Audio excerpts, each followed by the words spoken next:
अपनी नाम की कहानी सुनने के लिए अपना नाम कमेंट में जरूर लिखें। क्या शिज़ुका और मुस्तफ़ा की मोहब्बत अधूरी रह जाएगी या किस्मत नया मोड़ लाएगी? एक बहुत ही गरीब लेकिन गैरतमंद लड़की थी जिसका नाम शिज़ुका था। शिज़ुका अपनी बीमार माँ के इलाज के लिए एक बहुत बड़े महल में काम करने जाती थी।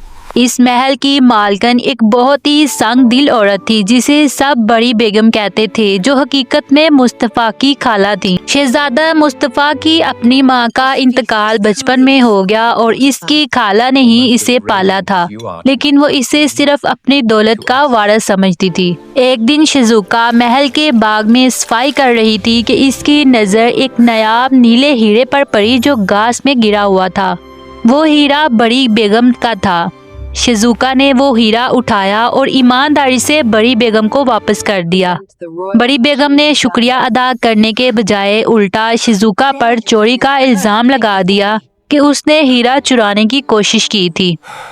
मुस्तफ़ा ने जब ये मंजर देखा तो इसे शिज़ुका की मासूमियत पर यकीन आया और वो अपनी खाला के सामने खड़ा हो गया।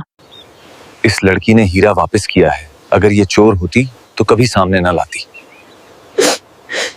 बड़ी बेगम को ये बात बहुत बुरी लगी कि मुस्तफ़ा ने एक मामूली नुकरानी के लिए उनसे बहस की। सजा के तौर पर बड़ी बेगम ने शिज़ुका को महल के एक अंधेरे तय खाने में कैद कर दिया और उसकी माँ का इलाज भी रुकवा दिया। शिज़ुका तय खाने में बैठकर रोती रही। इसके आंसू फर्श पर गिरते तो इसे अपनी बेबसी का एहसास होता। मुस्तफ़ा छुपकर शिज़ुका के पास आता और इसे खाना पहुंचाता। आहिस्ता आहिस्ता उनके दरमियान एक अनोखा रिश्ता बन गया। मुस्तफ़ा ने देखा कि शिज़ुका के आंसुओं में एक ऐसी चमक है जो इस कीमती हीरे से भी ज्यादा कीमती है। शिज़ुका, मैं तुम्हें यहाँ से निकालूंगा और तुम्हारी माँ का इलाज भी करवाऊंगा। बड़ी बेगम ने मुस्तफ़ा की जासूसी के लिए 3 लड़कियां तैयबा, मशकात और अक्सा को लगा दिया। तैयबा बहुत समझदार थी। उसने जब मुस्तफ़ा और शिज़ुका की सच्ची मोहब्बत देखी तो उसका दिल पिघल गया। मशकात और अक्सा भी बड़ी बेगम के जुल्म से तंग थी, इसलिए उन्होंने मुस्तफ़ा का साथ देने का फैसला किया। अगर शिज़ुका एक रात में इन हजारों बिखरे हुए मोतियों को एक लड़ी में परो दे तो मैं उसे आजाद कर दूंगी। वो मोती इतने छोटे थे कि उन्हें देखना भी मुश्किल था। शिज़ुका की आंखें थक गईं मगर काम खत्म ना हुआ। तैयबा, मशकात और अक्सा ने रात के अंधेरे में शिज़ुका की मदद की और सब मिलकर मोती परोने लगे।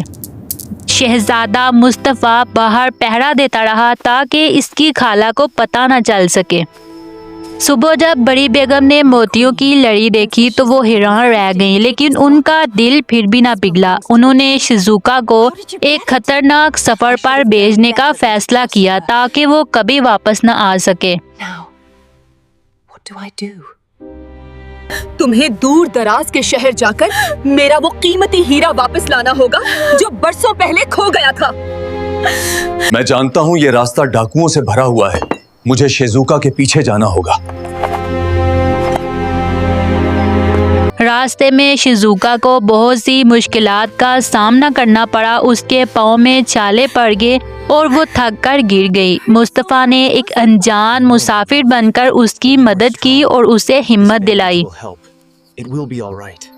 शहजादी तैयबा ने महल से मुस्तफ़ा को पल पल की खबर पहुंचाई कि बड़ी बेगम क्या नया मंसूबा बना रही हैं। मशकात और अक्सा ने बड़ी बेगम को बातों में उलझाए रखा ताकि उन्हें मुस्तफ़ा की गैर मौजूदगी का पता न चल सके। आखिरकार शिज़ुका और मुस्तफ़ा इस पुराने मकाम पर पहुंचे जहां वो हीरा छुपा हुआ था। वो हीरा दरअसल मुस्तफ़ा की असल माँ की आखिरी निशानी थी जो इसकी खाला ने छुपा दी। जब शिज़ुका ने वो हीरा उठाया तो इसे मुस्तफ़ा की असल हकीकत मालूम हुई कि वो एक शहजादा है। तुमने मुझसे ये क्यों छुपाया कि तुम इस महल के वारिस हो?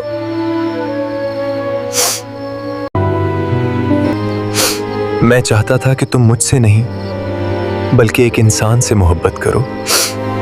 جب وہ محل واپس پہنچے تو بڑی بیگم نے انہیں گھیرا ڈال لیا اور ہیرا چھیننے کی کوشش کی۔ مصطفیٰ نے سب کے سامنے اپنی خالہ کے تمام کالے کرتوت ظاہر کر دیے جو طیبہ نے ڈھونڈ نکالے تھے۔ بڑی بیگم کی حقیقت سامنے آتے ہی محل کے تمام لوگ مصطفیٰ کے ساتھ کھڑے ہو گئے۔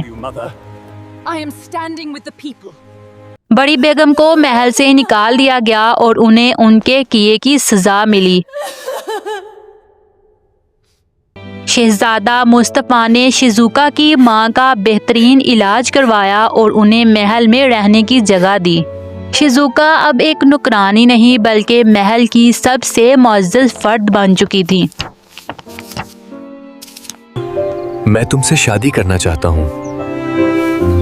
میں ابھی اس قابل نہیں ہوں، مجھے وقت دو۔ شہزادی شیزوکا نے محنت کی اور محل کے انتظامات کو سنبھالا۔ اس نے ثابت کیا کہ وہ صرف خوبصورت نہیں بلکہ عقل مند بھی ہے۔ طیبہ، مشکات اور اقصیٰ اس کی سب سے بہترین سہیلیاں بن گئی اور محل میں خوشیاں لوٹ آئیں۔ آخر کار وہ دن آ گیا جب مصطفیٰ اور شیزوکا کی شادی کا اعلان ہوا۔ شادی کے تحفے پر مصطفیٰ نے وہی نیلا ہیرا شیزوکا کے گلے میں پہنایا۔ It's beautiful, Mustafa. I'll cherish it always. یہ ہیرا تمہاری محبت اور ان آنسوؤں کا بدلہ ہے جو تم نے میری خاطر بہائے۔ پوری سلطنت میں چراغاں کیا گیا اور غریبوں میں کھانا تقسیم کیا گیا۔ طیبہ نے اس پوری کہانی کو ایک ڈائری میں لکھا جس کا نام ہیرے کی محبت اور آنسو رکھا۔ مشکات نے شادی کے لیے دنیا کے بہترین لباس تیار کیے جن پر ہیرے جڑے ہوئے تھے۔ اقصیٰ نے پورے محل کو پھولوں اور روشنیوں سے ایسے سجایا کہ لوگ دیکھتے رہ گئے۔ شادی کی تقریب میں شیزوکا کی ماں نے اپنی بیٹی کو دعائیں دیں اور مصطفیٰ کا شکریہ ادا کیا۔ ماں، میں وعدہ کرتا ہوں میں اپنی خالہ کی طرح دوسروں کو تنگ نہیں کروں گا۔ ہر سال ان کی شادی کی سالگرہ پر ایک بڑا جشن منایا جاتا جہاں محبت کی کہانیاں سنائی جاتی۔ مصطفیٰ اور شیزوکا نے ایک خوشحال اور پرسکون زندگی گزاری، اور یوں ہیرے کی محبت اور آنسوؤں کی یہ داستان ہمیشہ کے لیے لوگوں کے دلوں میں امر ہو گئی۔ I could not wish for a more perfect moment with you. مصطفی اور شیزوکا کی کہانی نے ثابت کر دیا کہ سچی محبت ہر رکاوٹ اور ہر ظلم کو شکست دے سکتی ہے۔